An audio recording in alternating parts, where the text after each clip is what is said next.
mengikuti ketua Majelis Taklim Al-Muhajirin, ibu-ibu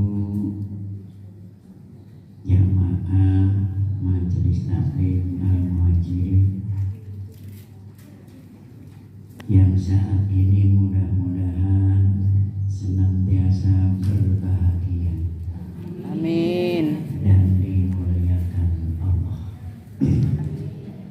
Marilah kita bersama-sama mempersembahkan puji dan syukur kehadirat Allah Subhanahu wa Ta'ala yang hingga pagi jelang siang ini Allah masih berkenan memberikan kesempatan kepada kita semuanya, khususnya kesempatan hidup, sehat, dan beribadah, sehingga kita bisa beraktivitas dalam rangka ibadah kepada Allah.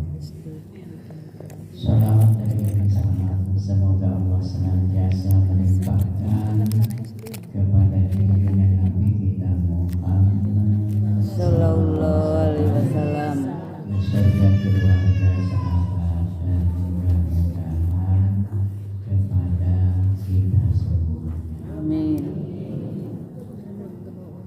Baik Ibu, atas izin dan ridha Allah, pagi hari ini saya bisa bersilaturahim dengan Ibu semuanya dalam keadaan sehat walafiat. Mudah-mudahan silaturahim ini membawa manfaat untuk kita semua.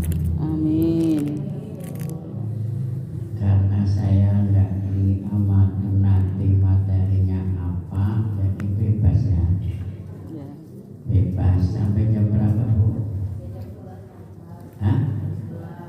Jam 11, jadi ada waktu sejam setengah. Nanti ada yang tidur nggak? Biasanya kalau kelamaan tidur. Nggak apa-apa Ibu, sama saya mau tidur, tidurlah, mau nyender, nyenderlah, mau melonjor, melonjorlah. Nah, yang penting telinganya jangan tidur.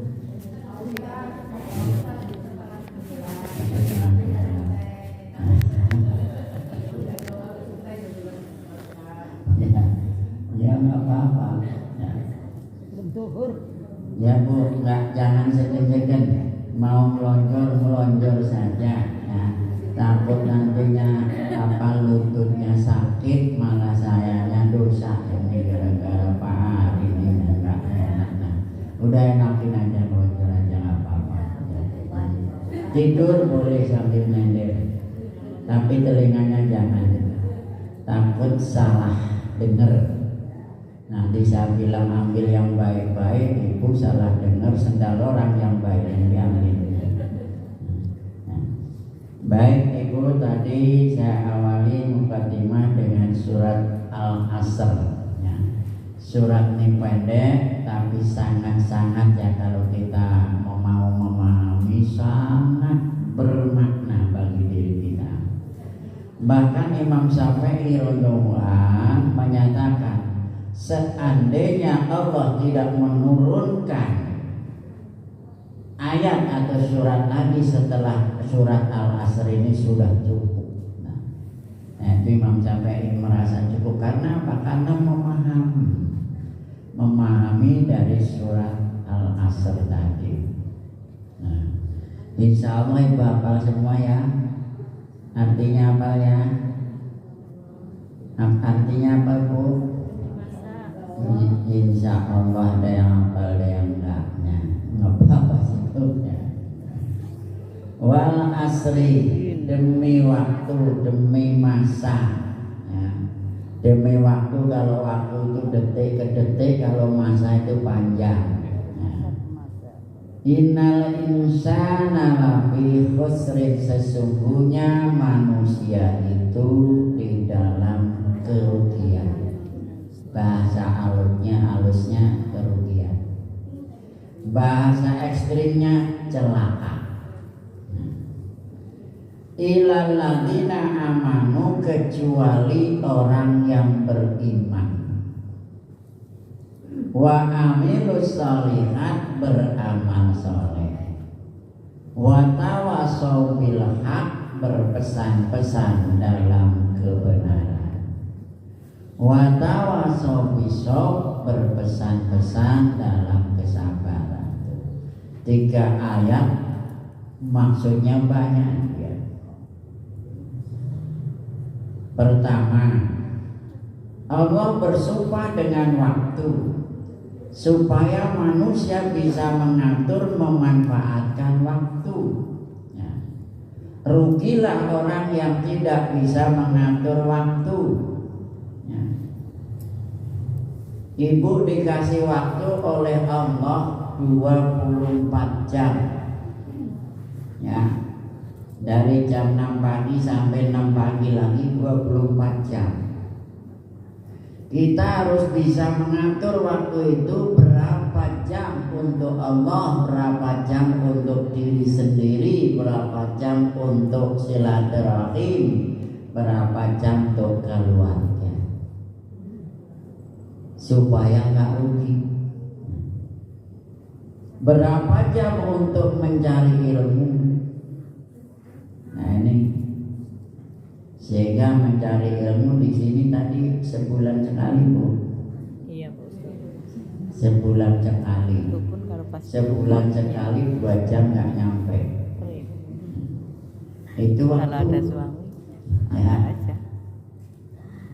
Kemudian kalau sebulan sekali, biasanya saat ini kita mendengar pencerahan 1, 2, 3 hari ingat Bu. Hari keempat embung, Iya benar. lupa. Nah ini makanya apalagi kalau sebulan sekali ya hilang. Nah ini padahal ilmu itu sangat-sangat penting sekali ya. Karena tanpa ilmu atau ilmunya salah, ibadahnya salah. Rasul menyatakan dalam hadis, man arada dunya fa alaihi bil ilmi wa man arada al akhirah fa alaihi bil ilmi wa man arada huma fa alaihi bil ilmi. Siapa ingin bahagia hidup di dunia, dia harus tahu ilmunya. Gimana tahu kalau kita nggak cari tahu? Iya benar. Ingin bahagia hidup di akhirat harus tahu ilmunya. Ingin bahagia hidup dunia sampai akhirat juga harus tahu ilmunya. Nah ini pentingnya mencari ilmu itu. Sehingga Rasul menyatakan udlubul ilma minal mahdi ilal lahdi. Carilah ilmu semenjak kamu dibuai ibumu sampai kamu masuk ke liang kubur atau liang lahat. Jadi nyari ilmu itu nggak ada batasnya. Nah, orang berilmu ibaratnya langit. Ada yang tinggi, ada yang lebih tinggi. Ada orang pintar, ada yang lebih pintar. Sehingga tidak terbatas mencari ilmu. Ini ilmu apa saja, khususnya kita harus mempunyai keseimbangan hidup. Dunia dicari, akhirat juga diutamakan. Bahkan yang dicari itu khususnya ilmu akhirat. Kalau kita lihat di Al-Quran, surat Al-Qasas. Surat Al-Qasas itu surat yang ke-28, ayatnya yang ke-77 kalau nggak salah. A'udzubillahi minasyaitonirrajim. Bismillahirrahmanirrahim. Wabtaghi fima ataqallahu daral akhirah wa la tansa nasibaka minad dunya wa ahsin kama ahsanallahu ilaik wa la tabghi fasada fil ardh innallaha la yuhibbul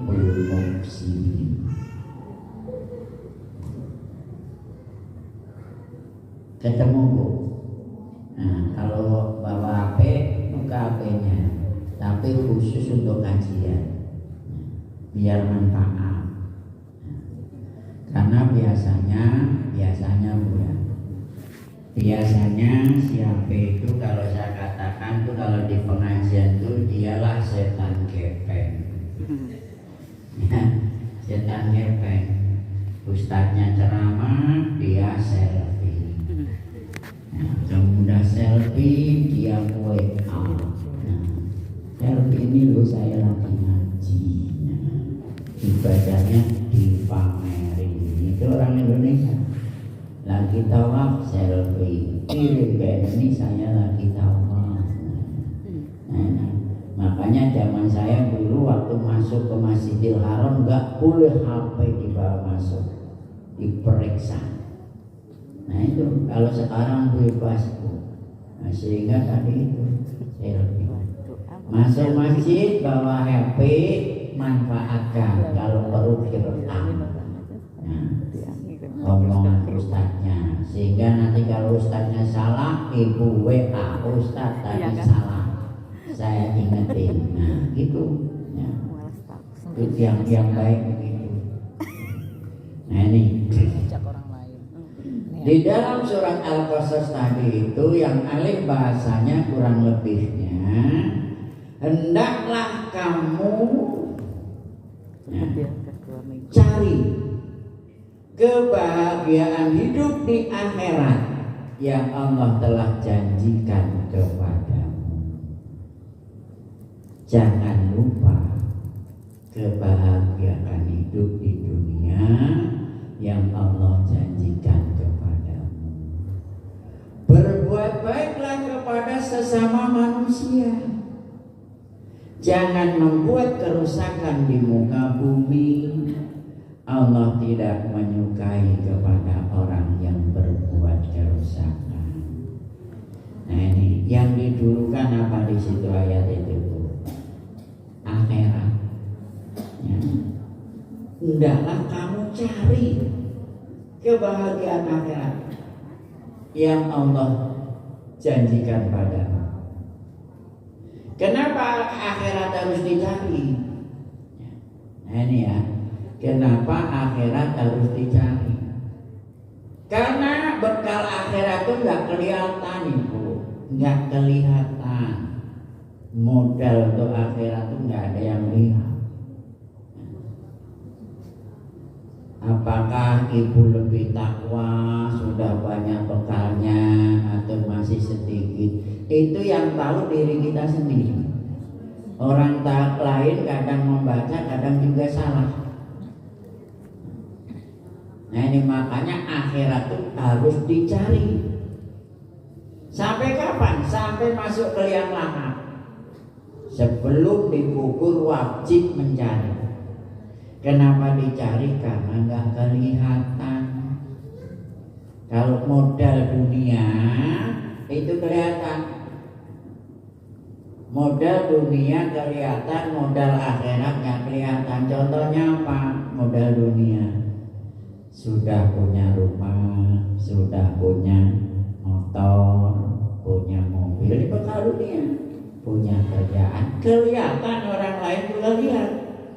Tapi kalau bekal akhirat, berapa yang kita bawa seandainya besok kita pulang ke pangkuan Allah? Ada yang tahu enggak? Enggak ada. Yang tahu diri kita sendiri.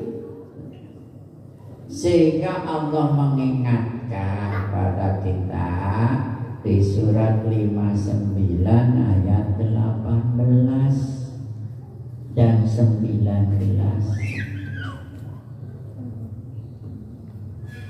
Yang bawa Quran dibuka, yang nggak bawa buku ditulis. Nggak bawa Quran, nggak bawa buku, nyender pasang telinga. Kemudian ada halangan di tengah jalan sampai nggak balik lagi, itu meninggalnya dikatakan termasuk jihad fisabilillah. Amin. Ini jihad. Kalau kita berangkat ngaji, kemudian di tengah jalan ada halangan. Makanya orang berangkat ngaji itu banyak perhitungan. Ya. Kenapa? Nilainya besar. Nah ini sehingga kadang kita umumnya kan nggak sempat bilangnya. Besok lagi lah nggak sempat. Butuh berapa menit dari wudhu sampai sholat? Itu kalau bacaannya di luar kuliah puluh. Kalau yang dibaca kuliah dulu ya cepat pisan intinya. Wudhunya juga kalau nggak tertib, nah itu wudhu yang tertib itu membawa sholatnya benar. Kalau wudhunya nggak benar, nggak tertib, berarti sholatnya nggak benar dulu. Ya. Yang tertib contohnya kalau ibu muncul nyuci tangan itu, ya. Air dari ujung jari jatuhnya ke siku, ya. Bukan mentang-mentang di keran, sikunya yang dikucur begitu. Nah, itu ke bola, iya kembali. Itu berarti nggak benar wudhunya.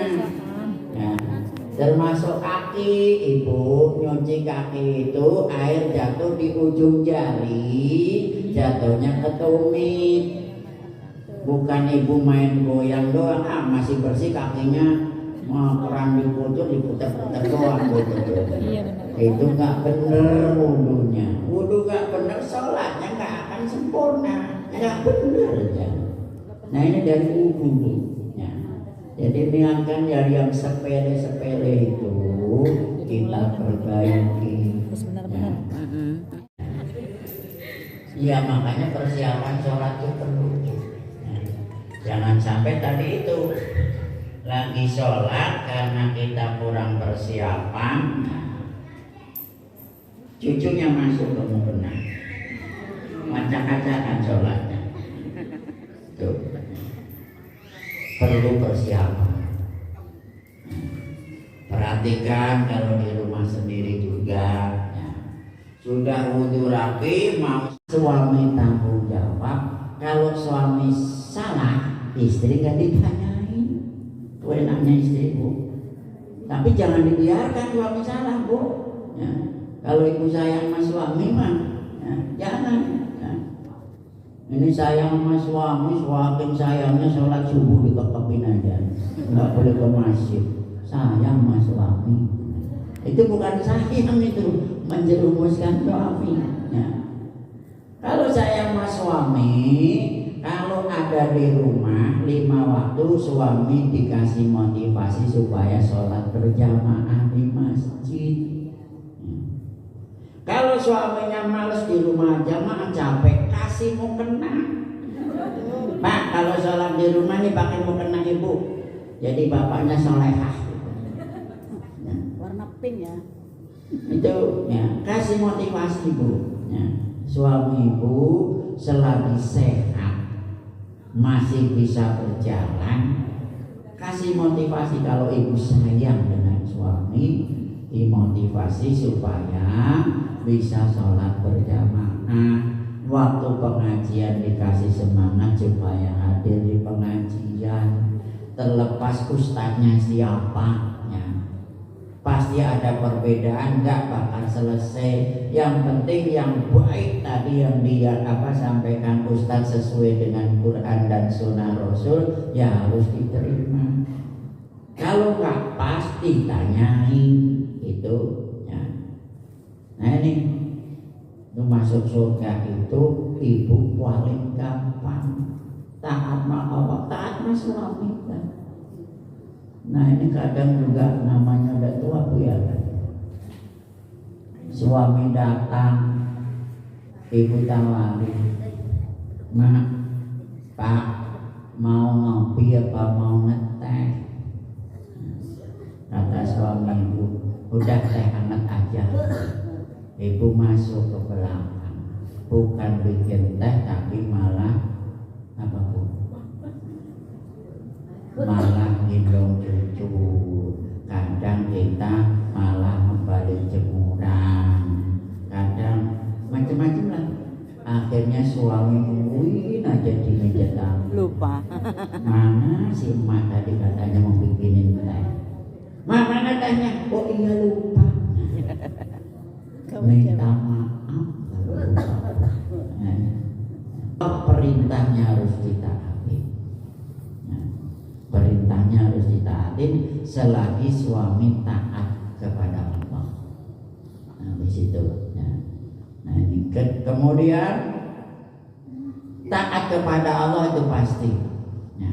Sholat 5 waktu, usahakan ibu konsekuen tepat waktu.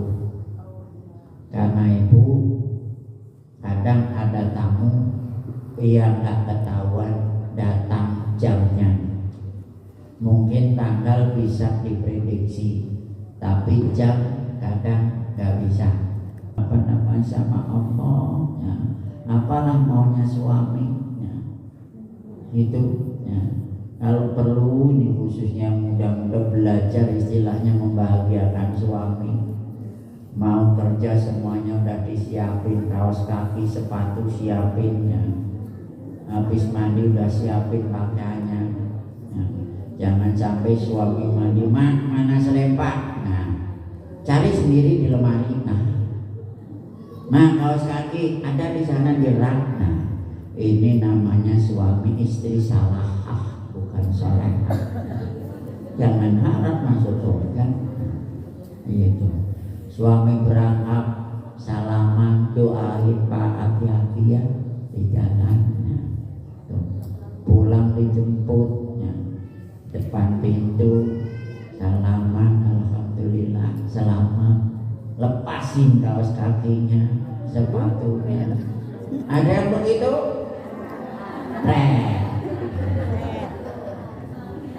Waktu pengantin pengen masuk surga sama suami.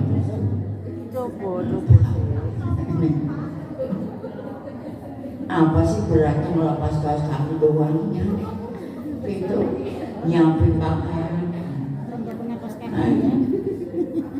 lebay. Sama suami susah. Malam suami berangkat kerja jam 2 siang, shift yang masih kerja. Apa kata ibu? Pak, kunci pintunya bawa ya. Nanti kalau pulang malam namanya enggak usah bangunin mama, bisa masuk sendiri. Iya benar. Ini istri solehah begitu. Banyak. Gimana dengan Bunda Aisyah? Kalau Rasul pergi malam itu dia tidur di depan pintu. Di depan pintu nungguin suami. Tidurnya mah mending ada beginian, pikir gampang. Suatu saat Rasul pulang kemalaman. Biasanya kalau nggak kemalaman Rasul itu senangnya bawa oleh-oleh Bu. Nah, itu ternyata tradisi Rasul. Nah ini kalau suami buat ada duit biasakan kalau pulang malam ya beli martabak dan apa gitu untuk buka pintu. Rasul begitu. Begitu kemalaman yang dagangnya sudah pada tutup. Nah, Rasul bingung ya, mau ngasih apa itu istriku ini? Buka pakai kacamata. Karena enggak kacamata enggak kelihatan ibu, yang cakep yang jelek enggak kelihatan. Pas aja. Ya. Kemudian kedua apa Bu? Gigi, kalau enggak rambutnya. Gigi nikmat Allah. Nah, dikurangi. Waktu muda makan pecel setengah matang enak, redok ya. Enak. Makan pecel kangkung juga enak. Bayangkan kalau udah tua Bu, giginya ada ompong. Digigit kanan lari ke kiri. Itu kalau kangkungnya. ujung-ujungnya tangan aja. Ya, mau introspeksi itu, rambut udah putih nyisir.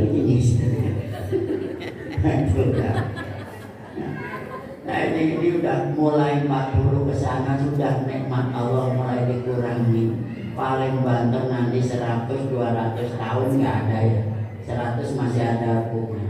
Nah ini ada batasnya dunia mah ya. Tapi akhirat selama-lamanya, kenapa kita nggak kejar akhirat? Itu maksudnya Bu, sehingga kita hidup ini bisa membagi waktu. Nah ini perlu wal aslinya Bu, belum tinggal di sana. Nah ini bisa membagi waktu ya. Kalau Allah memberi 24 jam, kalau Rasul memberi motivasi 12 jam. Motivasi kita. Satu, kalau waktu sholat sudah datang, segera jalankan sholat.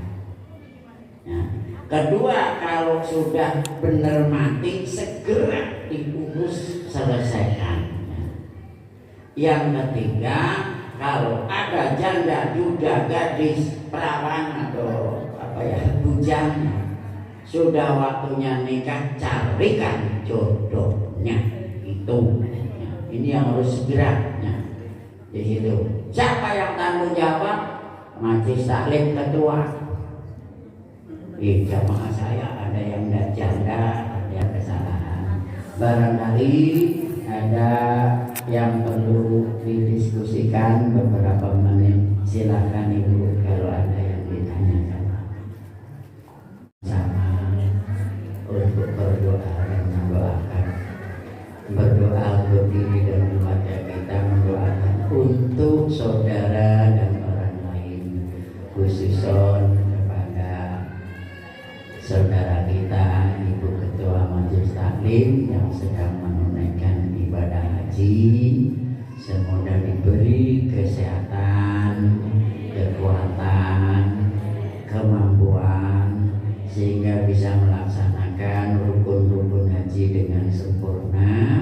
Kembali ke sini ketemu kita lagi dengan predikat haji yang mabrur dan mabrur. Untuk saudara kita yang saat ini mungkin bermasalah rumah tangganya, semoga Allah senantiasa membantu untuk menyelesaikan masalahnya. Yang saat ini kekurangan rezeki, banyak utangnya, semoga Allah memberi rezeki dan bisa melunasi utangnya. Saat ini sedang sakit, segera Allah memberikan kesembuhan seperti semula. Dengan kita awali tetap umul kitab Al-Fatihah. A'udzubillahi minasyaitonirrajim. Bismillahirrahmanirrahim. Alhamdulillahirabbil alamin arrahmanirrahim maliki yaumiddin. Iyyaka na'budu wa iyyaka nasta'in. Ihdinas siratal mustaqim. Shiratal ladzina an'amta 'alaihim ghairil maghdubi 'alaihim waladdallin. Dunya hasanah wa fil akhirati hasanah wa qina azabannar wa qina azabannar bi fadlika subhana rabbika rabbil izzati amma yasifun wa salamun alal mursalin walhamdulillahi rabbil alamin. Nasrun minallahi wa fathun qaribun wa basyiril mu'minin billahi taufiq wal hidayah. Assalamualaikum.